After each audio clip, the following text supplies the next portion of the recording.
د هغې نه بعد یو روز سوال کړی و دا هم ډېر فایدهمند سوال و ما ته ښکاري به دقه روز سوال دی وایي چې جنازه کله سړی اوچته کي او د مړی په اوږو راغستی او د مړی درون نو بعض خلک وایي ګناهونه یې ډېر دي ځکه وایي څه دی درون دی دا خبره څنګه ده الجواب زمونږ په شریعت کې داسې څه نشتي او چې کله زه زمونږ شریعت وایم نو څه ته مطلب شو قرآن او حدیث قرآن او حدیث کې داسې خبره نشتي نه د سلف صالحینو نه ثابته نه صحابه کرامو نه چې مړی ګناهګاري نو جسم به دروني او چې ښه سړی نو جسم به سپکي دا نشتي ها بعضو فقهاو دا خبره ذکر کړې ده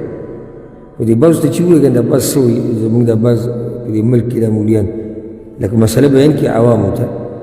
وایي دا کار روا دی فقهاو ویلي عوام وایي بس دی نور هغه تا ته څه دلیل وښیي بس دی هغه غریب لکه د احود په شان غر راوړو تا ته یې کېښودو چې خبره چا کړې ده فقهاو کړې ده ایو ما کتو جوابونه ورکول خلکو لایو جوابونه مفتی صاحب وایي دا کار کېږي او کېږي کتابونو دا مسله راغستې ده بس کتابونو راغستې ده څومره ښکلی دلیل دی دې نه خو بل تا د کوم دلیل وښیي کتابونو راغستې ده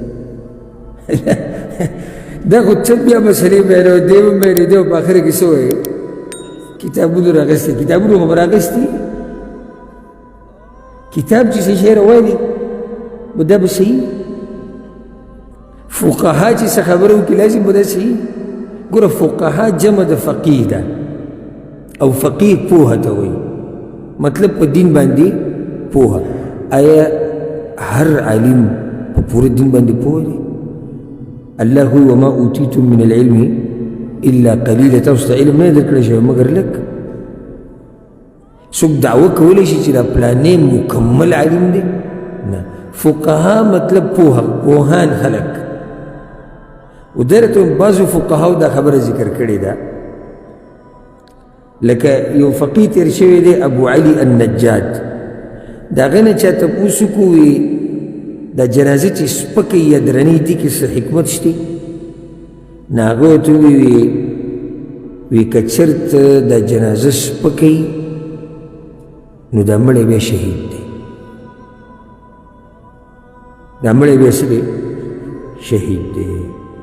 اوس به ته څنګه معلوموي چې دا سړی شهید دی که نه دی نو که جنازې چېرته سپکه و نو سړی څه دی شهید دی دا د دې فقیه خبره دلیل څه دی دلیل وی دا دی وی الله وی چې ولا تقولوا لمن يقتل في سبيل الله اموات څوک چې الله په لار کې مړه شوي د هغوی عام مړي مه ګڼئ دا ژوندي دي دا څه دي ژوندي دي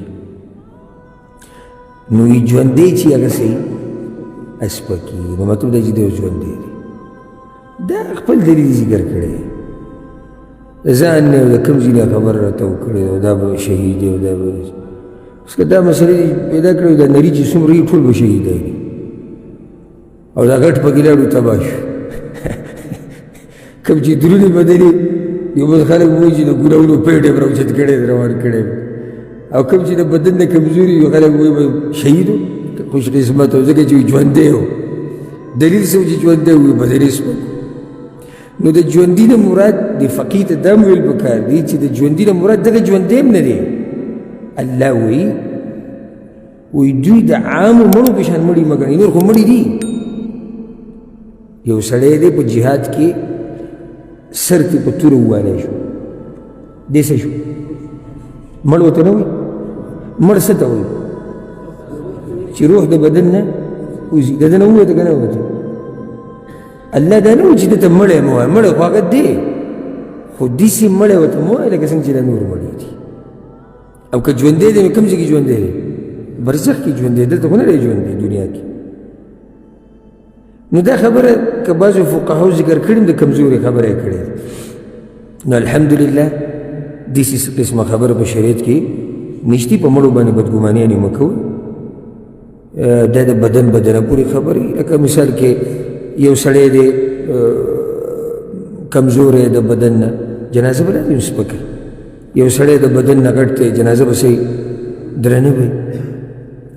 نو دا قسمه خبرې د پالتو خبرې دي پالتو زموږ د پښتانې کوي یاره یو خوش قسمت او جنازه وي څه وه سپکه وه ها نو کېدای شي بعض ورته دا دغه ذکر کړی چې سپکه به دي ځکه چې ملایک ورسره رواني او بعض چې بې راشي د جنازې نه مړی خلک کوي توبه الله توبه چې ګوره څه به یې کړي وي سم داسې لکه ګډ چې دي اوچت کړی وي روان کړی دي نو په مړو باندې بدګماني په کار ته د پته ولګېده د سړی درونو به د ګناهګار دی چې د مړي معامله د الله سره ده اعمالو ته موږ ګورو دنیا کې څه کردار و ښه سړی بس زموږ د الله نه امید دی الله به وبخي ګناهګارو ډېر نو بخانه وله غواړو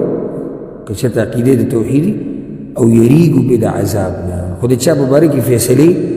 نشو کولی چې بس دا جو بس ګناهګار و دا جو ښه سړی و دا بد سړی و والله اعلم